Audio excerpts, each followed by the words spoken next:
If you're an unreasonably reasonable person and want to make sick gains in the gym, pick up a Radical Centrist t-shirt at some Black Guy's Teespring store. Links in the description below. Supreme victory! Man, I swear that Vice and Dave Chappelle have a partnership, because every time Vice puts out an article about Dave Chappelle's new special, it drives more people to watch it. So as you guys probably already know, Dave Chappelle, one of the greatest comedians of all time, has a new special, Sticks and Stones, that was dropped the other day. And of course, it's really good without exception. I remember a handful of times me laughing out loud pretty hard. And so definitely I didn't expect anything less from Dave. Y'all niggas is the worst motherfuckers I've ever tried to entertain in my fucking life. And I also didn't expect anything less from Vice, because Vice, if you remember in Dave Chappelle's last two specials, they wrote articles and they were complaining about transphobia and this and that, you know, the typical stuff that Vice kind of turned into that we're also disappointed about. And the same can be said without fail. This is what the headline reads this time. You can definitely skip Dave Chappelle's new Netflix special, Sticks and Stones. The comedian doubles down on misogyny and transphobia in both the special and the hidden bonus scene that follows. See, now when you read that, people that like Dave Chappelle are going to be compelled to watch it even more. And the people that don't like Chappelle, we're never going to watch it in the first place. So it just kind of, I'm like, is there this deal? Because look, it seems almost mutually beneficial, because I don't touch Vice News anymore unless they write something wacky that I'm interested in. And they wrote something interesting because it's about Dave Chappelle's new special. So it's mutually beneficial, and I'm like, I don't know. I think there's a conspiracy going on. I'm on to you guys. But on a serious note, I find it hilarious that there's still people trying to talk shit about these comedians when they're just comics making jokes. You know, it's one of those things that we give comedians a large pass because they don't mean this shit. They're just trying to get you to laugh. You know, sometimes it works, sometimes it doesn't. And we all know comedy is subjective, so you're not gonna like certain things, and other things you will like. There's plenty of comedians that I don't find funny at all. And guess what? I don't consume them, I don't talk about them, it doesn't matter to me. And Dave Chappelle, really hilarious, so I watch him, I talk about it, and he's not harming anything, he's not changed my opinion on anything. As a matter of fact, there's a lot of things that we just agree on, and if there's anything that we don't agree on, it doesn't fucking matter. I greatly appreciate comics like Dave Chappelle, Bill Burr, Louis C.K., Tom Segura, Joey Diaz, and just beyond. I appreciate them greatly because they just stick to their guns, they stick to what they know it's funny, they know their audience, and they're not changing. There's so many comedians that are, you know, typically much more progressive than the ones that I mentioned, that will change at the drop of a hat. You know, they'll change with whatever direction the wind's blowing in, where a lot of people, like say someone I just talked about recently, Sarah Silverman, well, you know, she finds all these comedians hilarious. She's done shows and stuff with some of them, worked with some of them, friends with some of them, but now she has to kind of distance herself because of that bullshit that she gravitated towards. It's really unfortunate. But now let's read a little bit of this Vice article. Let's see what's the big problem that they have with Dave's new special.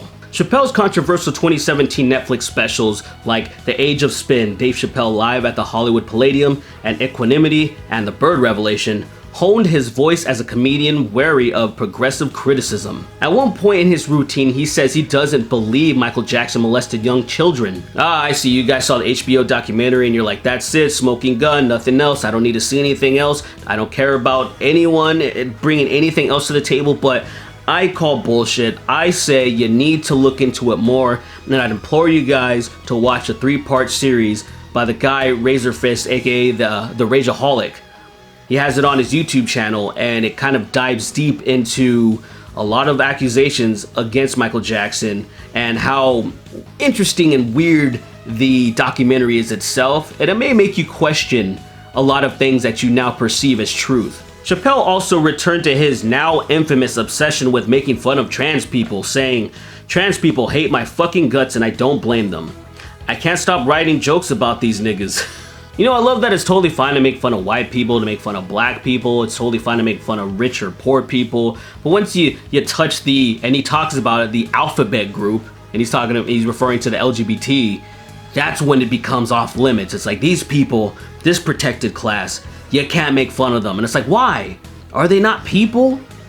Are they infallible? Is that what's going on? Can they do no wrong? Or can you joke on them too? It's obviously the fucking latter. This time, those jokes included asking the audience how funny it would be if he was actually a Chinese person stuck inside a black man's body, which, you guessed it, also included a racist impression of a Chinese person. Yes, but that wasn't even the punchline though. He introduced that, which was obviously cheap laughs, made me laugh because it's just such a silly thing, but he also talks about how much his wife hates that joke, and then he finishes off with, you know, if they ever get in arguments or whatever, he's gonna use that shit. And it's just like one of those things that there's a point to him doing it. It's just more than just the cheap laugh. They also bitch and moan about how he defends Kevin Hart and Louis C.K. and how he just can't stand cancel culture, which obviously, pretty much if you're watching this, you're most likely on board with that sentiment. And it's just so weird to see people that are down for cancel culture. Hell, I just came across a tweet recently and it's like, oh, like, so you think this is a good idea? How about we unearth some shit from you and then they'll see how much you like cancel culture? I would never do that. I'm just saying it's one of those things that usually the people that are standing in a glass house or the person that, you know, they always talk about, you know, throw the first stone if you're without sin, and you know these motherfuckers are sinners. But haven't you heard of, let he who is without sin cast the first stone? Got him, Dad! Now I want to skip to the very end of this because it's really interesting what they say. Chappelle has always been a daredevil comedian willing to take a controversial stance or downplay a serious controversy for laughs, including his early 2000s skits about the R. Kelly court trials on Chappelle's show.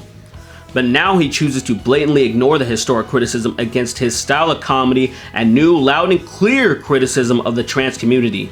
You just said it right there in the first line. He's always been a daredevil.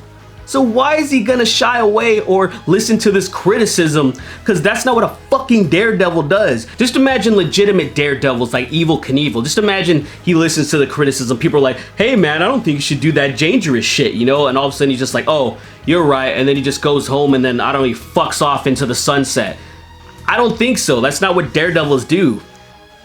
His approach comes off like a defiant rejection of change at any cost, as he keeps going down this path, drawing attention to the worst aspects of his important career. The biggest cost will be tarnishing his own legacy. Barring Dave Chappelle kills a bunch of kids or sexually assaults several women or whatever horrific thing, he will not tarnish his legacy. Especially him telling these stupid fucking jokes about trans people. There's not gonna be anyone's like, oh, remember when he used to be really good, but then he kept talking about trans people? Yeah, fuck Dave Chappelle forever. Fuck everything he's done. Fuck the Chappelle Show. Just screw all the characters he's ever done. He is finished. He's canceled forever. No, it's not gonna fucking happen. I'm gonna be honest, man. We've been dealing with this shit for a long time, and it still baffles me to see people on the left talking like this. I mean, seriously, I always associate this type of fucking rhetoric with the right, with conservatives, like always. I mean, even just recently, you guys know I just made a video about Jordan Peterson, that voice generator. There was a guy on Twitter, somebody that follows me, that, you know, I posted, I was like, hey, check out my new video. And he said something like, oh, I don't think it's really funny. You know, I think that if you can't use comedy without profanity, this and blah, blah, blah. You know, very conservative type of stance point. I looked at his profile and he was like, just the most stereotype that you can possibly be. And hey, there's nothing wrong with that. That's your shit. You know, you don't find it funny? Cool. Like, I don't think that's a problem. I'm saying I expect that from people like him. Those are the type of people that are like, oh, I don't find that funny. I'm very uptight. You know, I'm very conservative. And then usually liberal people are like, either they like it or they're like, it's not for me. And they fuck off because that's the idea of being liberal. It's so weird. Whatever though, like I said in the beginning, Dave Chappelle's new special, Sticks and Stones, is really good. I had a good time watching it. I'd say watch it with somebody you like, significant other. If you don't have one like me, just watch it alone, a little bit of ice cream, and try not to cry when you go to sleep. But that's it, guys. Thanks for watching. If you want to support me, hit the like button, share it, or all my links are in the description below if you want to buy a piece of merch or anything like that. And Have a good day.